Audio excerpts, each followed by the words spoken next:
All right, so we go live. Amen.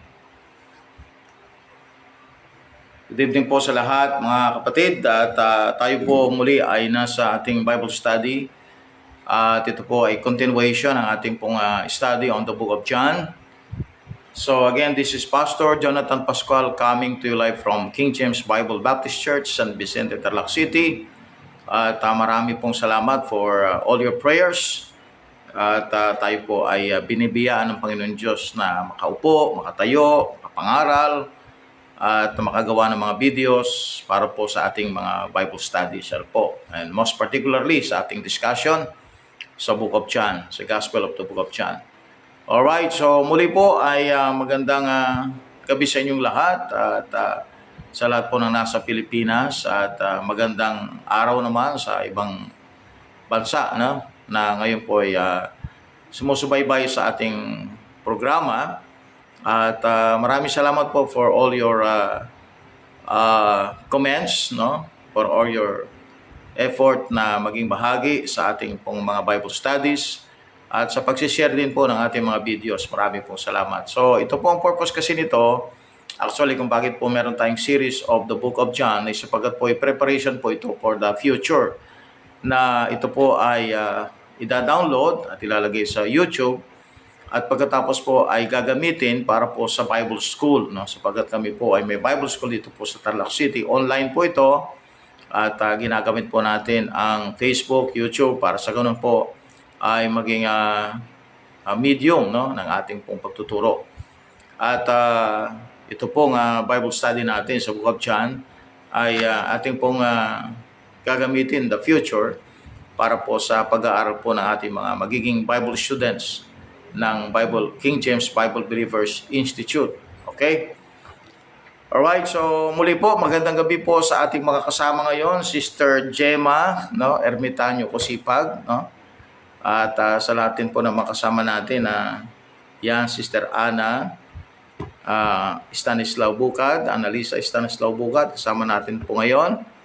At ang ilan pa po nakasama natin na narito ngayon para po sa ating Bible study. Okay? Yan. So, nariyan na po sila para mag-call sila at magtawag pa sila ng mga viewers natin. Good evening po, Sister Gemma from the Philippines. At siya po ang kapatid natin nasa Bahrain ngayon. Sa kasalukuyan ay merong giyera sa Middle East ngayon. Sana ay malayo po sila sa anumang mga disgrasya na nakikreate po ng pagsabog ng mga missiles and other warheads.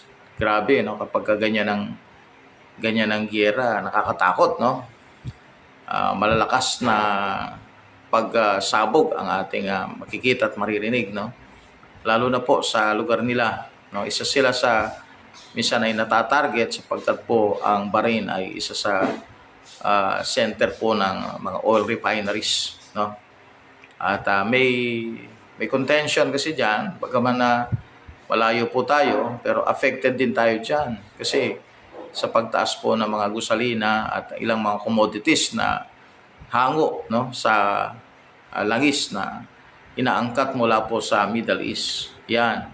Sister Annalisa Bukad ay nasa China naman, malayo ito, Pero siyempre pag-pray pa rin natin, ang kanilang protection, ang kanilang safety, at lahat po ng needs nila habang malayo sila sa kanilang mahal sa buhay. They're working, they're sacrificing, para lamang po sa kanilang family. Alright, so yan po, kasama natin din si Sister Nolin, ngayon. Kapapasok lang at sino pa po ba ang kasama natin? Okay? So yan po, at tayo po ay magpuproceed na at tayo po ay magbabasa ng dito sa chapter 12. Okay. So ito po at chapter 12. Mary anoints Christ for burial.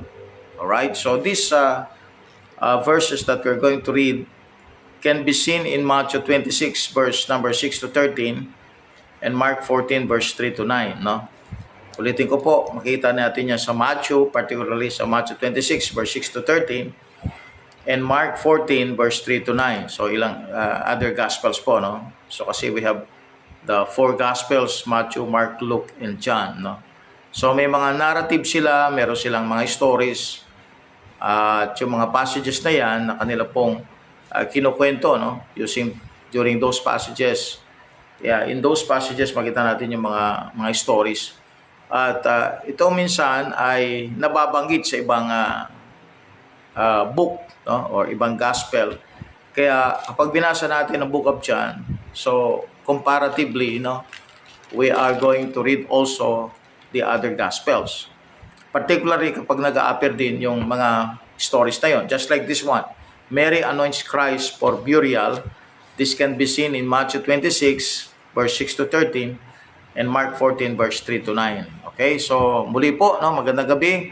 Sister Ning Gregorio Tolentino, ayan, kasama natin.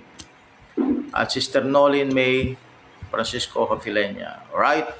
So, chapter 12, verse 1, then Jesus 6 days before the Passover, so ito na yung fourth Passover, okay? 6 days before the Passover, came to Bethany. Alright, this is the 6 days, no? Pang-anim na araw before the Passover. Came to Bethany where Lazarus was, which had been dead, whom he raised from the dead. Alright, there they made him a supper, and Martha served, but Lazarus was one of them that sat at the table with him. Then took Mary a pound of ointment of spikenard, very costly, and anointed the feet of Jesus,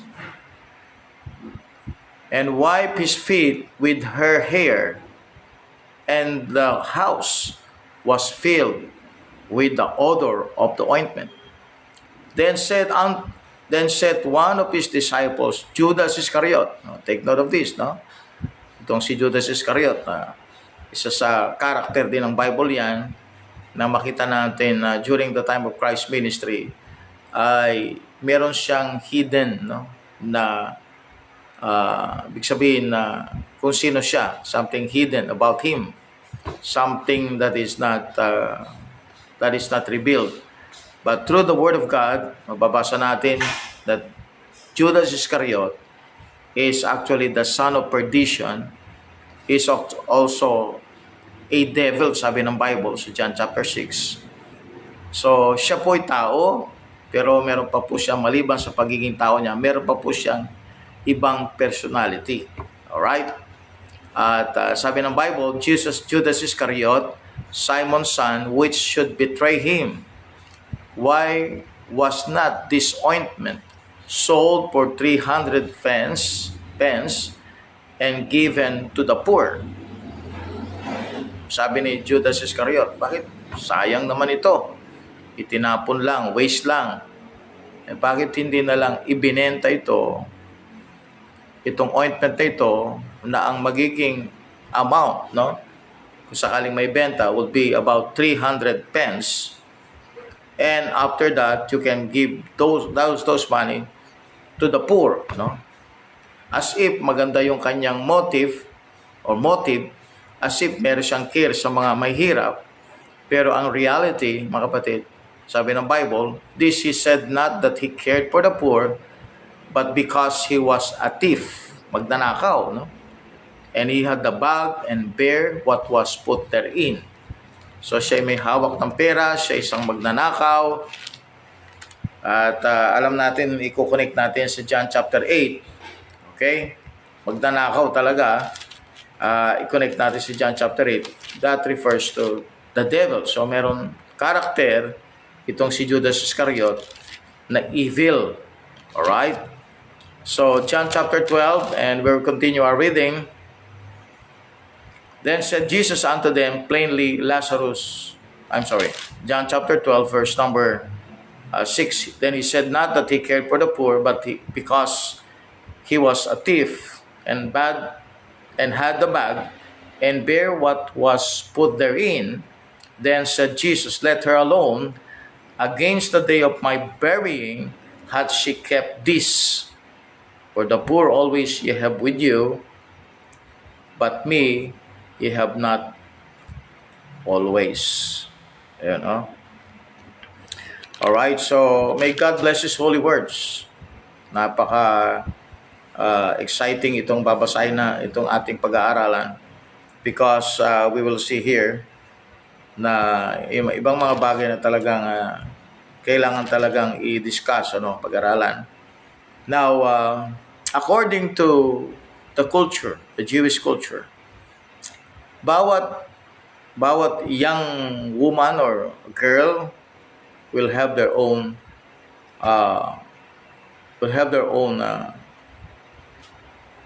spikenard, no? A pound of ointment of spikenard. Itong spikenard, halaman ito, no? So this is actually an ointment. What's this? An ointment. So ibig sabihin, merong itong nakikreate ito na bango, no? So ito ay nakahanda, nakaprepare ito for the coming marriage ng sino man na virgin na sila ay handa na sa kasal, no? Meron na silang naka-schedule na kasal. So this will be given to the future husband. Okay? Yun po yung culture, Jewish culture. So, anong nangyari dito? Hindi na po ito naibigay doon sa future husband because it was offered to the Lord. It was offered to the Lord. And the offering and the anointing of Mary is connected to his burial, no? Bakit burial, pastor, no? Ba't hindi ibang dahilan?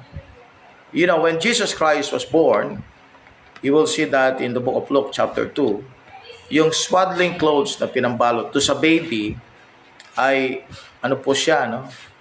Yun yung clothings o yun yung klase ng mga tela na kung saan ginagamit para po sa libing, no? Sa burial. So yung baby pa lamang, si Jesus Christ, makita natin nakakonect na yung death sa kanya. Doon po sa inoffer ng 3 wise men, inoffer po yung isa doon, ang offering niya ay myrrh, which is an embalming fluid. So you will see as early as his birth, kita natin mga kapatid na Jesus Christ was born for the purpose of dying for someone or somebody, and we know that He died for all. He died for us sinners. So this burial, okay, is connected to the gospel because Jesus Christ is what?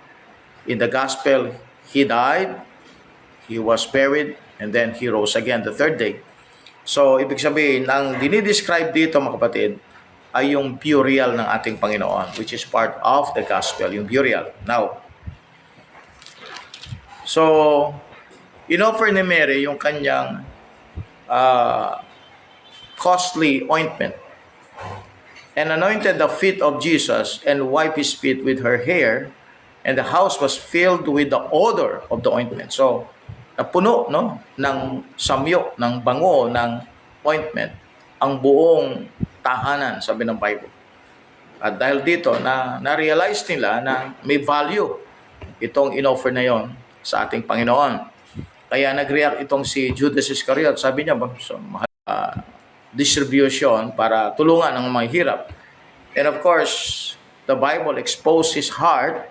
At ang sinabi na ito, dahil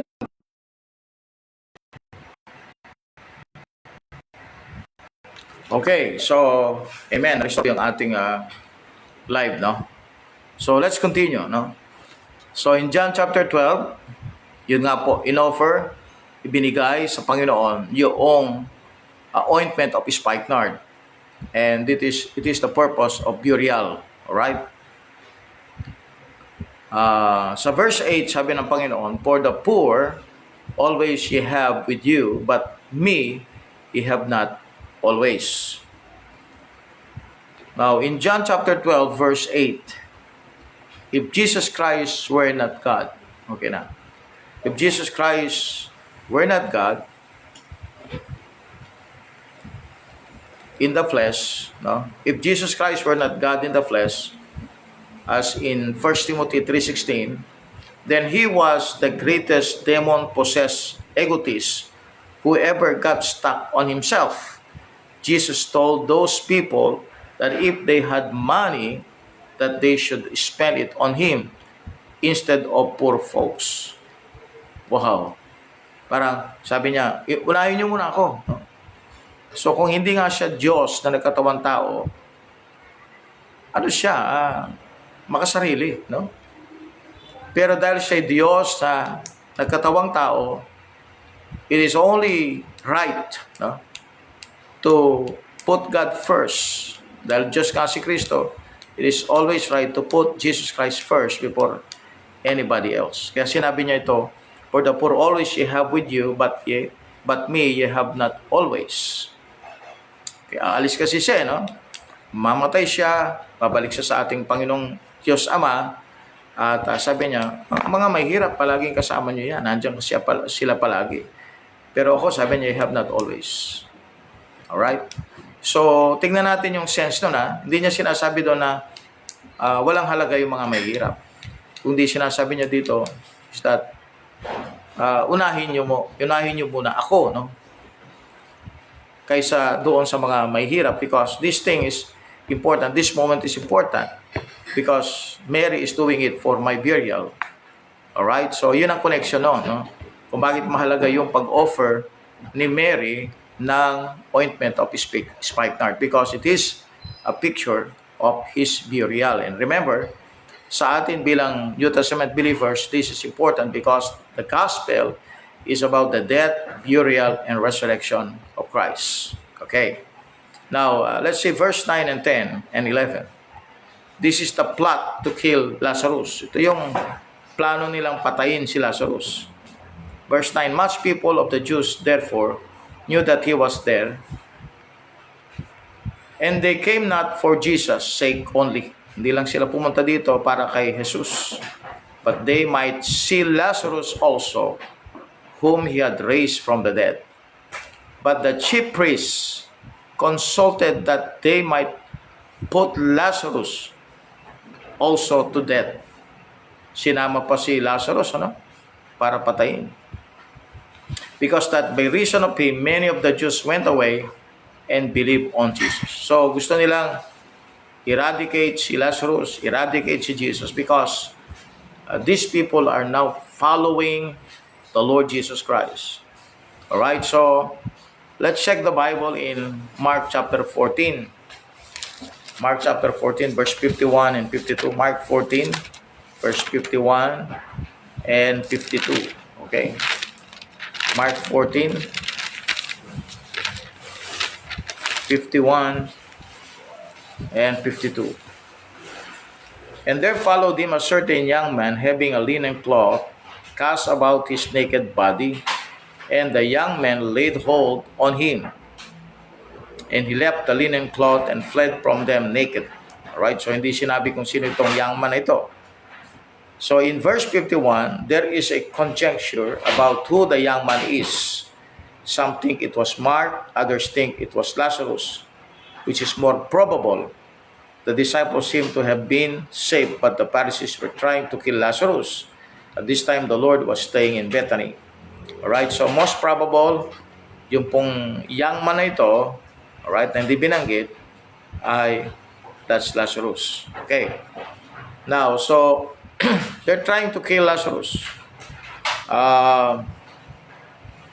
Verses 9 to 11 is a cross-reference to John 11, verse number 47 to 52. John 11, verse 47 to 52. So the chief priests consulted that they might put Lazarus also to death. Because many believe, maraming naniwala. Kailangan mawala yung ebidensya. Tanggalin yung ebidensya para mawala yung paniniwala ng tao kay Jesucristo. Okay. So dito makita natin yung evil heart ng mga Pharisees ng panahon na si Kristo ay narito sa lupa. At dito rin natin makita, mga kapatid, kung paano yung struggle ng Panginoon to convert the Jews to Him. Pagkat may mga enemy siya, sila yung humaharang sa paniwala kay Kristo. So we have here another example that envy is one of the greatest sin that could lead to that would lead anyone to death, to killing. Sobrang inggit nila, yun nga po, insecurity, ay gusto nilang patayin ang Panginoon at saka yung kanyang disciple na si Lazarus. Alright? Let's see verse 12 to verse number 16. No? This is about the triumphal entry. No? So yung pong kanina ay yung picture ni Mary that anoints Christ for burial. Ito naman, ito po yung triumphal entry. Papasok na siya sa Jerusalem. Verse 12, on the next day, much people that were come to the feast. So itong feast na ito po yung feast of Passover. No? Pumunta si Kristo doon because siya po Hudyo rin. Ano? When they heard that Jesus was coming to Jerusalem, took branches of palm trees, and went forth to meet him and cried, Hosanna! Blessed is the King of Israel that cometh in the name of the Lord. So nakakatuwang eksena ito, no? Na ang Israel, alright, some of them, ay winelcome ang Panginoon at sinabing siyang hari ng Israel. And remember this, ano? Alam natin mga kapatid ay hindi lahat ay naniniwala dito, and most especially yung mga chief priests, kapag gusto nga nilang patayin si Kristo no? Pero dito, makita natin, yung mga iba ay naghanda pa sila ng mga branches of palm trees and went forth to meet him and cried, Hosanna, blessed is the King of Israel that cometh in the name of the Lord. No? The most available mismo siguro ng panahon na yon ay mga palm trees. No? So, sapagat yun po yung lugar yun po yung mga halaman na nakatayo sa Jerusalem. But listen, kaya palm, because palm is a straight, palm trees, straight yan. Very straight. At alam natin, palm is a picture of what? Righteousness. Kaya nga po, palm trees, branches of palm trees was taken, and then nilay down nila yan sa dadaanan ng Panginoon. And they shout, Blessed is the King of Israel that cometh in the name of the Lord. Okay? So this event can be seen also in Matthew 21, verses 4 to 9, as well as Mark 11, verse 7 to 10. Alright, other gospel po ito, no? And also in Luke 19, verse 35 to 38. So yung four gospels, minention nila yung triumphal entry ng ating Panginoon sa Jerusalem. And Jesus, when he had found a young ass, sat thereon, as it is written, Fear not, daughter of Zion, behold, thy king cometh, sitting on an ass colt. These things understood not his disciples at the first, but when Jesus was glorified, after his resurrection, okay, glorified. Nag-glorify ng Panginoon after he was glorified. Then remember that these things were written of him, and that they had done these things unto him. So, hindi naintindihan ng mga disciples anong reason bakit may ganitong event sa pagdating ng Panginoon. Wini-welcome siya ng mga tao. Now, this is written in Zechariah 9, verse 9. And we will see, anong difference ng first coming, second coming. Binanggit po dito. Zechariah 9, verse 9. Okay, so kung kayo may Bible, open that in Zechariah 9:9. So ito po yung first coming. Ito po yung nangyari doon po sa kanyang triumphal entry. You go to verse 9. Rejoice greatly, O daughter of Zion. Shout, O daughter of Jerusalem. Behold, thy king cometh unto thee. He is just and having salvation, lowly and riding upon an ass, and upon a colt, the foal of an ass. Alright, so verse 9 is verse 9 and 10, no? So, dagdag comment lang po ito, are devastating for all amillennialists and postmillennialists, for the passage gives both advents together. Alright? Verse 9 was fulfilled during the triumphal entry of Christ at the first advent. Alright, so binasa natin ganun sa John chapter 12, verse 14 to 15. But verse 10, look at verse 10. Won't be fulfilled until the second advent. Hosea 2, verse 18. The apostate spiritualized verse 10 to make it place in AD 33. But it didn't happen spiritually or physically then. So second coming po yung verse 10. So yung verse 9, ito po yung na-quote sa verse number 16 of chapter 12 of the book of John. Okay. Alright, so verse 14, 15, 16, ito ay connected sa Zechariah chapter 9, verse 9 sa Old Testament. Okay, so this shows that ang ating Panginoon sa Kristo ay dumating na to be the King of Israel. Kaya lang po, they rejected Him. Alright, so na-postpone ang kanyang pagre-reign bilang King ng Israel. Okay, so further repercussions from Lazarus' resurrection.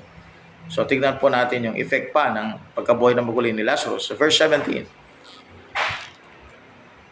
The people therefore that was with him, when he called Lazarus out of his grave, and raised him from the dead, bear record. For this cause the people also met him, for that they heard that he had done these miracles. The Pharisees therefore said among themselves, Perceive ye how ye prevail at nothing? Behold, the world is gone after him. The world is gone after him. So itong pagkakasabi na ito mga kapatid sa verse 19, ay makita rin po ninyo sa verse number 48 ng chapter 11. No? Ito yung nakita ng mga Pharisees na sumusunod ang mga tao sa kanya. John 11:48.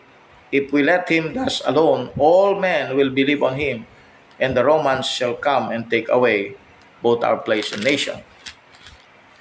Kaya sabi ng Bible dito, Behold, the world is gone after him. Marami siyang tagasunod, si Kristo.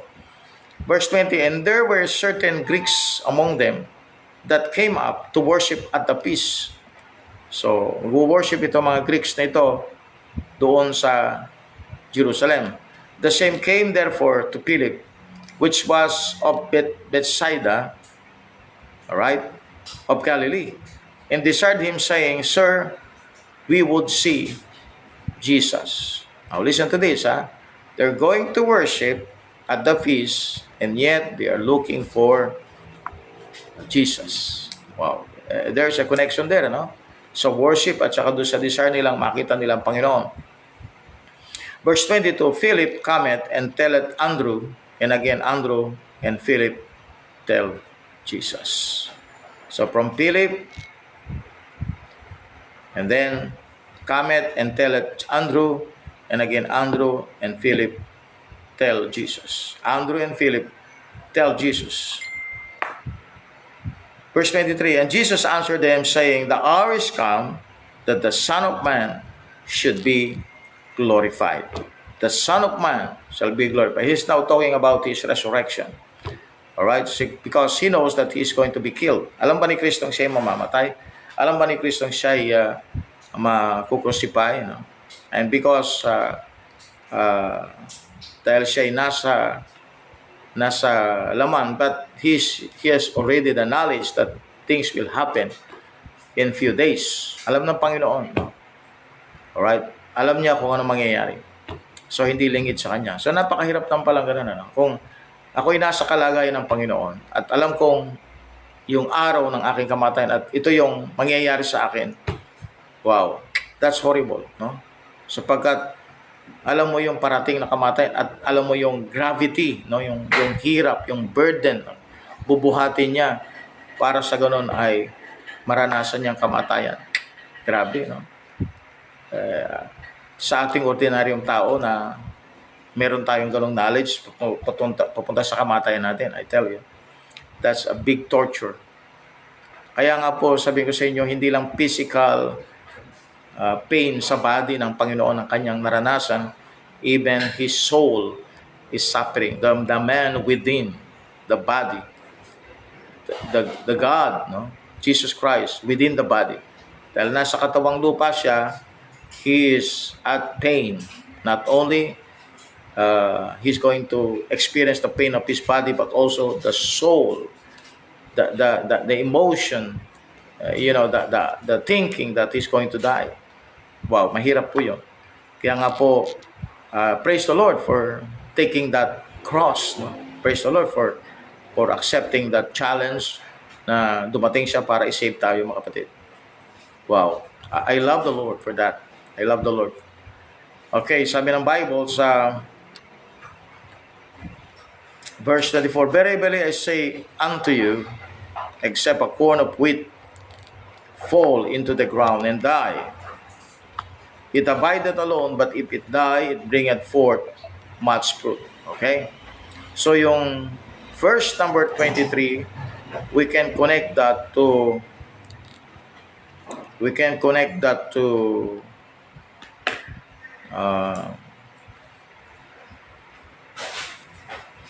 verse 27.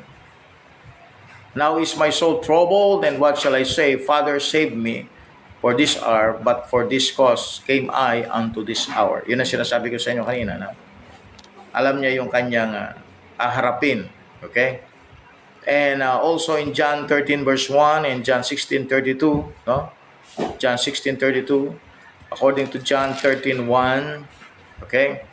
Now before the feast of the Passover, when Jesus knew that his hour was come, at that he should depart out of this world unto the Father, having loved his own which were in the world, he loved them unto the end.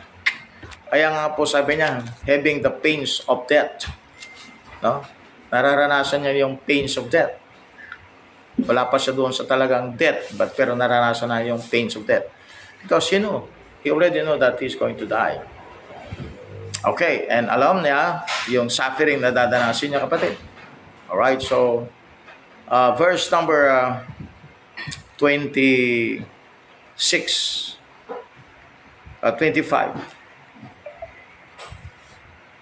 So yung verse 24, let's connect that to Mark 4:28. Also, merong connection yan sa Ruth chapter 2 verse 14. No? Sabi niya, except a corn of wheat fall into the ground and die, it abideth alone, but if it die, it bringeth forth much fruit. Alright, let's see Mark chapter 4 verse 28. Mark chapter 4 verse 28. Okay, so thank you for joining us, mga kapatid, no? At tayo po ay nasa book of John chapter 12 na. Okay, so ang bubuksan natin Mark 4:28. So in connection dun sa passage na binasa natin. Mark 4:28. For the earth bringeth forth fruit of herself, first the blade, then the ear, and after that the full corn in the ear. So itong wheat na ito, corn of wheat. Okay, dito naman blade, then the ear, after that the full corn in the ear. Corn. Okay? Corn of wheat. Corn of wheat. Let's see the Bible in Ruth 2:14. Hanapin natin Ruth 2:14. So, corn of wheat. Okay, Ruth 2:14. Ruth chapter 2 verse 14. And Boaz said unto her at mealtime, Come thou hither and eat of the bread, and dip thy morsel in the vinegar. She sat beside the reapers, and he reached her parched corn, and she did eat, and was surprised and left. So you see the corn there, the corn. Okay? Alright, the corn of wheat. So we more emphasize on the corn. Alright, the corn of wheat fall into the ground and die, it abideth alone, but if it die, it bringeth forth much fruit. So that is the picture of his what? Of his death. No? Na nagdala ito ng new birth. No? Nagdala ito ng blood atonement para sa mga sinners. So yung kamatay niya, nagbunga, no? Ng maraming bunga. Much fruit. Okay? Kaya kung hindi siya mamamatay, walang bunga mangyayari. Because siya po yung source kung bakit nagkaroon ng new birth, yung death ng Panginoong Jesucristo. Okay. Now, he that loveth his life shall lose it, but he that hateth his life in this world shall keep it unto life eternal. He that loveth his life shall lose it, and he that hateth his life in this world shall keep it unto life eternal.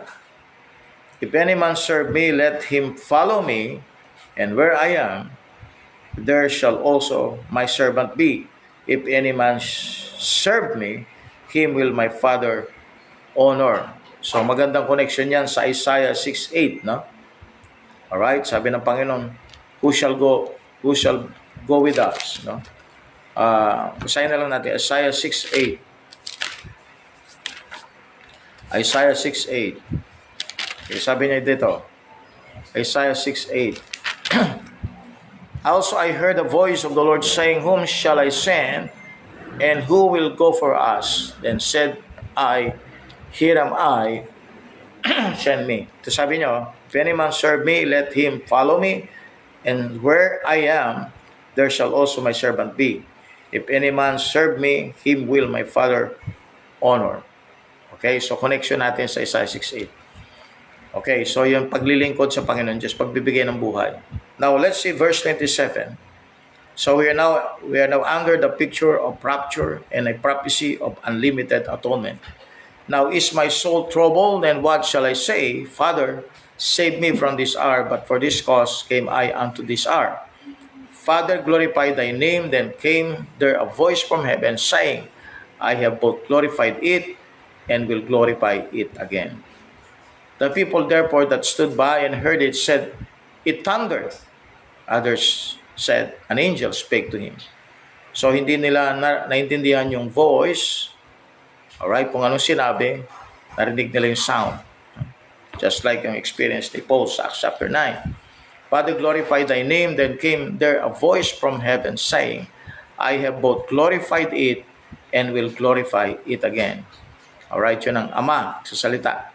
The people therefore that stood by and heard it said, it thundered. It thundered. Others said, an angel spake to him. Okay? So, this is a picture of rapture, as in Job 37, verse 1 to 5, also Acts 22, verse 9. Okay? So, that's the picture of the rapture. Acts 22, verse number 9. Verse 30, Jesus answered and said, this voice came not because of me, but for your sakes. Now is the judgment of this world. Now shall be the prince of this world be cast out. So na yung prince of this world. Sino yun? Sino yung prince of this world na yun? That would be cast out. That's Satan, right? So you can see that in Ezekiel chapter 28 verse 16, no? Yan yung devil, yan yung si Lucifer. So siya yung prince of this world. 2 Corinthians 4:4, siya yung God of this world. Now is the judgment of this world. Now shall the prince of this world be cast out. And if I be lifted up from the earth, will draw all men unto me. So the Satan will be judged according to verse 31. The world will be judged by Jesus Christ according to verse 31. And in verse 32, sabi ng Bible sa verse 32, if I be lifted up from the earth, will draw all men unto me. This is what we call the unlimited atonement. So yung kamatayan niya, okay, is provided, all right, for all, provided for all. So if you want to be saved, you just come to Lord Jesus Christ. If I be lifted up from the earth, will draw all men unto me. All men, not some. So this debunked the teaching of John 6:44. This debunked the theological speculations of the Calvinists using John 6:44. Kasi sabi nila, yung talagang elected o predestinated ay idodraw ng Ama, no? But here, ang dinodraw ng Ama dito, lahat ng tao. So yung pagdodraw ng Panginoon, it means it is not because they are chosen, it is because the atonement was provided, and they are being convicted by the Holy Spirit through the Word of God also, para sila ay pumunta doon sa ating Panginoon Jesucristo. And that's how the Father drew all men unto Christ, through preaching and through the power of the Holy Spirit. So ayaw ng Panginoon na isa man kasi ang pumunta sa impyerno.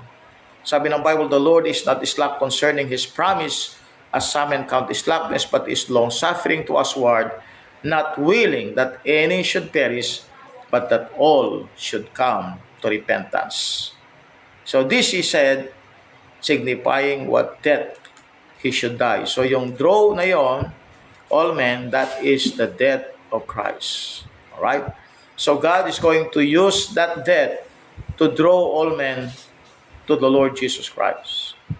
Okay. Now, so makita natin yan na-mention sa John chapter 3 din para makita natin yung similarity nito sa John chapter 3. No?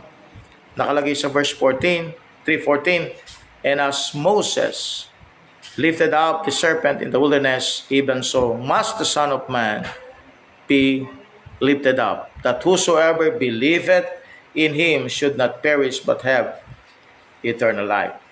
Alright, so this is what we call the unlimited atonement. Unlimited, ibig sabihin para sa lahat. Hindi yung selected lang o predestinated lang o chosen lang na masisave. It is for all. The provision of blood atonement is for all. This is said signifying what death He should die. Okay. So bakit hindi naligtas ang lahat kung ang lahat ay kung si Kristo na lahat namatay para sa lahat? That is the provision. Application is different. If you apply that provision to you by believing Christ, then you can be saved. So anyone can be saved through Christ, but they must believe para may apply yung blood atonement sa kanila. The provision is there, the application comes after believing Christ. Okay? Now, verse 34, the people answered him, we have heard out of the law that Christ abideth forever. And how sayest thou, the Son of Man must be lifted up? Who is the Son of Man? Who is the Son of Man? This title actually, yung Son of God, that's the title of Christ bilang God. The Son of Man actually is a title of the man that will come back. At yun ay binanggit po sa Daniel chapter 7 na yung Son of Man na yan ay divine, no? Na galing siya sa Ancient of Days. So you read Daniel chapter 7 with that, the Son of Man.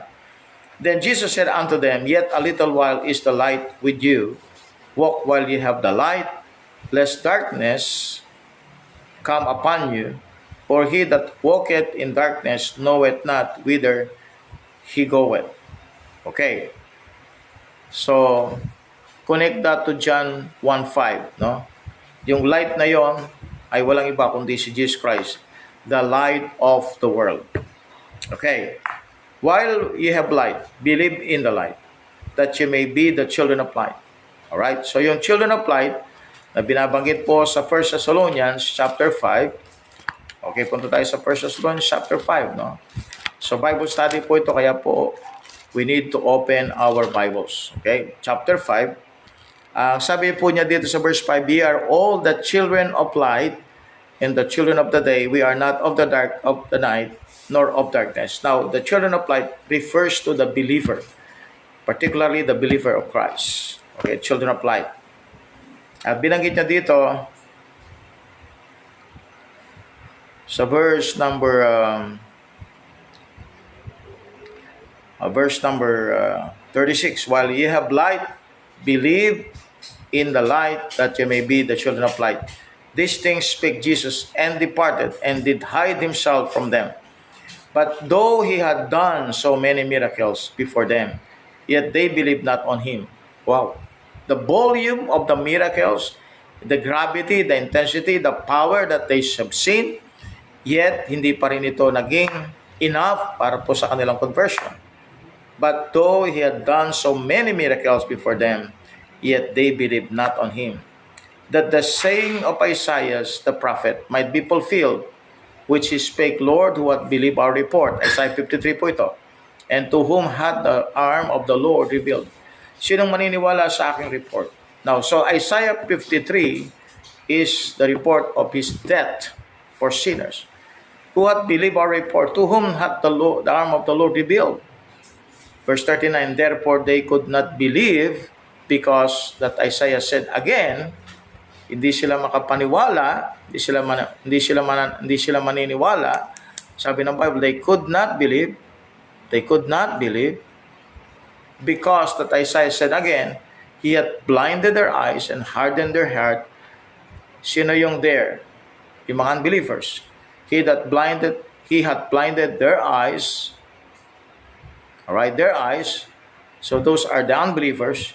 He had blinded their eyes and hardened their heart, that they should not see with their eyes, nor understand with their heart, and be converted, and I should heal them. These things said Isaiah when he saw his glory, and he spake of him. That is the book of Isaiah chapter 6. Wow. So makita natin, they cannot open their eyes because of their unbelief. The unbelief. They have seen all the miracles and yet they are not converted.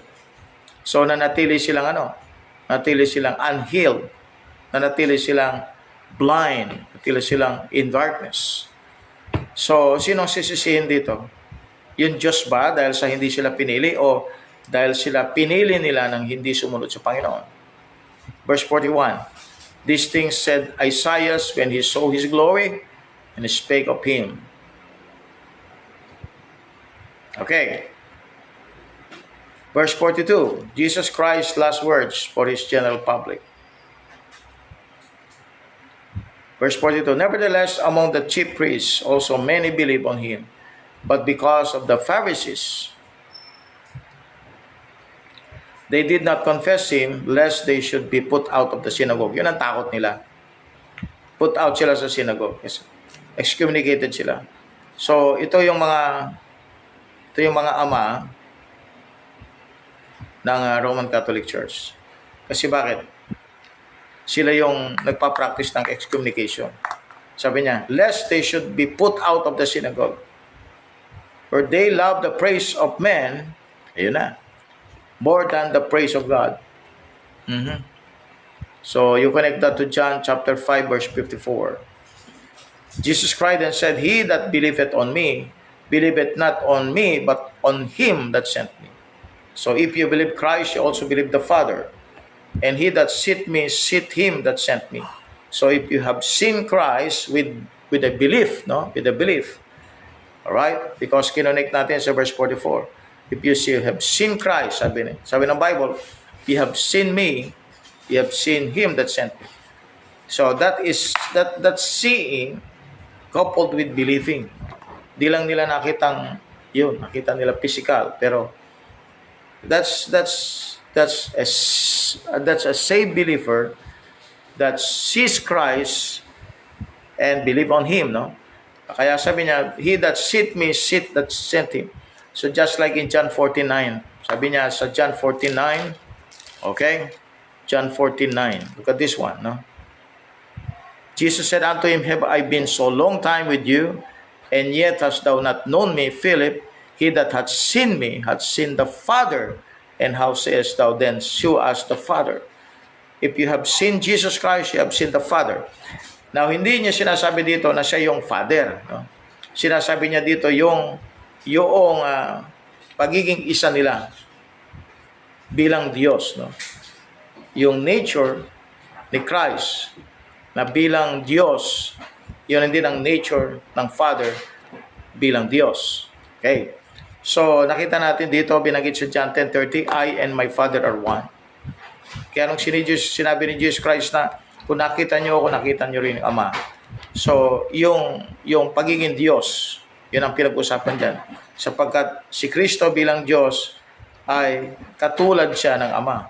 Sabi niya ng Bible, kung nakita nyo ako, nakita nyo rin ang Ama. Okay, so hindi nangangahulugang siya yung Ama. Sinasabi lang dito yung kanilang kaparehong nature bilang Diyos, bilang God. Verse number 47, and if any man hear my words and believe not, I judge him not, for I came not to judge the world, but to save the world. Of course, ito yung reason ng kanyang first coming. Amen? To save the world. But the reason of his second coming is to save Israel, not the world.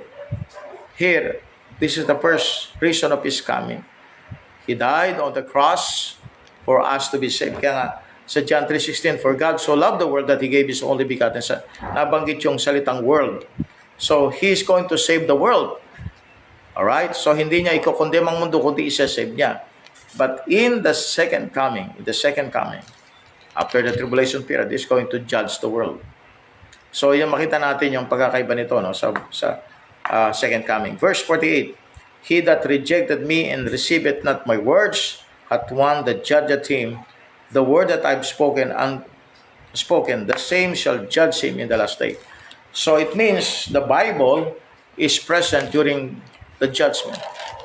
The Bible is present at the judgment seat of Christ, and the Bible is present at the white throne judgment. Because the words, sabi ng Bible, that I've spoken unto you, the same shall judge you in the last day. Alright? So, the words were said to be spirit and life, according to John 6:63, no? And the truth, John 8:45 to 47. You either have them or you do not. Psalms 119 verse 130, Isaiah 41 verse 26, Isaiah 51 verse 16, and all the rest. In a book translated under the authority of a king, Ecclesiastes 8:4. So you have the book that will judge you someday. What is that book? That's the Bible. What Bible? King James Bible. Ito mag-judge sa atin. So the King James Bible will be present because ito yung may authority. Sabi ng Bible, inauthorize ito ng king, Ecclesiastes 8:4. Okay, so this is the pure word of God, the King James Bible. So it will be present at the white throne judgment. It will be present at the judgment seat of Christ because this word will be judged everyone. Okay? Verse 49, for I have not spoken of myself, but the Father which sent me, He gave me a commandment what I should say and what I should speak. So He is under the commandment of the Father. Alright? Positionally, mas mataas ang Ama sa Kanya. Okay, because Jesus Christ is called the servant of Jehovah. Deuteronomy chapter 18 verse 18. Deuteronomy 18 verse 18. Deuteronomy chapter 18 verse 18. Deuteronomy 18 verse 18. Alright, so Deuteronomy 18 verse number 18. Napakarami pong natin nakukuha ng dito, no? Material. Deuteronomy chapter 18 verse 18. Okay. I will raise them up a prophet among their brethren, like unto thee, and will put my words in his mouth, and he shall speak unto them all that I shall command him. So yun po pala, yung sinasabi ni Christ ay na-mention sa Bible, sa Old Testament. Deuteronomy chapter 18 verse 18. Kaya sabi niya, for I have not spoken of myself, but the Father which sent me, He gave me a commandment, what I should say, and what I should speak. So Jesus Christ is that prophet, the prophet. Siya yung prophet na yun. Ang magsasalita ayon sa gusto ng Ama. Verse number 50, and I know that His commandment is life everlasting. Whatsoever I speak, therefore, even as the Father said unto me, so I speak. So the commandment is life everlasting. Sabi ng Bible, yung utos ng Diyos, siya yung buhay na walang hanggan. Amen. Because the words will not pass away. It's a life everlasting. No? So this is the word that will abide forever. Alright, so I know this commandment is life everlasting. Whatsoever I speak, therefore, even as the Father said unto me, so I speak. So that is only the fulfillment. No? That's the fulfillment of Deuteronomy chapter 18, verse 18. Alright, so to recapitulate, amen, again, maraming salamat for joining us, Brother Stephen Koo, Brother Mareno Lesana, amen, Marvin Gamo, thank you for joining us, and then yung pong mga iba po nating nakasama, Lucy Gabad, Karina Tolentino Gregorio, and Kiona Yuri Pola, amen, Sister Rose Nicolas, yan yung mga humabol, amen. So, yun po, Johnny Ingano, amen. Magnon Mandal, thank you for joining, brother. Isa sa ating mga Bible student yan, and also Marvin Damo. So, to recapitulate, chapter 11 na po tayo. Ito yung preparation na, 6 days before the feast or the Passover. Ito na yung pag-enter ni Christ doon sa Jerusalem, his entrance, fulfilled Zechariah 9 verse 9. So sa first coming, na-fulfill niya yung Zechariah 9:9. Sa second coming, ipupulfill ni Christ yung Zechariah 9:10. Okay. So in chapter 12, binanggit po doon yung sacrifice na ginawa ni Mary para sa burial, alright, ng ating Panginoong Jesucristo. So every time na pipreach yung gospel, nare-remember yung kanyang ginawa sapagkat he did it for his burial. Okay, so again, nakita natin yung plot against Lazarus and Christ ng mga Pharisees. And the reason of that, Pharisees, the priests, the Sanhedrin, the reason of that, because nakita nila kaagaw si Kristo sa kanilang religious activity, na nawala yung kanilang fame, nawala yung kanilang pagiging celebrity, nawala yung pag-honor ng tao sa kanila, pagsunod ng tao sa kanila, na ship kay Christ. And they're so worried, no? Na baka according to them, sakupin sila, mawala sa kanila yung place nila at nation nila dahil sa Panginoon Jesucristo, and He must die for that nation. And eventually, hindi lang namatay si Kristo para sa nation ng Israel, namatay siya para sa lahat. Nakita din natin yung picture ng rapture at binanggit po din yung unlimited atonement. Alright? And then, nakita din natin that the Jews reject Christ's light. Dumating si Kristo bilang liwanag. So, nanatili sila sa spiritual blindness. Yun ang nabasa natin kanina. At yung last part natin, nakita natin na Jesus Christ gave the last words for those that will believe on Him and also those that will not believe on Him. Sabi ng Bible sa verse 48, He that rejected me receiveth not my words, at one that judgeth him, the word that I've spoken, the same shall judge him in the last day. So there is judgment for those that will not believe. Alright, so yun po mga kapatid, chapter 12. So chapter 11 is a great chapter for resurrection. Chapter 12 is a great picture of sacrifice. There's a picture of the burial of Christ, as well as we have seen the triumphal entry, no? Talagang siya ay na-recognize ng iba na siya yung king ng Israel. And yet, no, ang problem niyan ay may mga religious leaders sa Israel na nag-prevent sa mga tao para paniwalaan siya bilang tunay na Kristo, Redeemer at Savior ng Israel. With that, my friend, ipinakita din ng Bible yung picture na kung saan in case the program is rejected, then God is going to the world to save the world. Kaya binabanggit yung save the world, tsaka yung John 3:16, to save the world. Okay, so yung dual, kita niyo yung dual application ng John. So, nakikita niya yan, yung ministry niya para sa Israel. And yet, every passages na mamimension patungkol po doon sa death niya ay patungkol sa mundo. So, ibig sabihin, the dual application for Israel and to the entire world. Alright, so again po, maraming salamat for your time. Brother Bert Santos, thank you for joining us. Cesar Azar Alcantara, and others po na naging bahagi ng ating pong programa. Sister Ana, that is stayed up until this time. God bless you po at tayo po ay mag-pray. Maraming salamat, Panginoon, for all the blessings that you've given us, most especially yung discussion kanina sa John chapter 12. Nakita po namin that Jesus Christ fulfilled the Old Testament. The Old Testament points to Christ. And thank you for the New Testament sapagkat nakita namin that Christ fulfilled those Old Testament.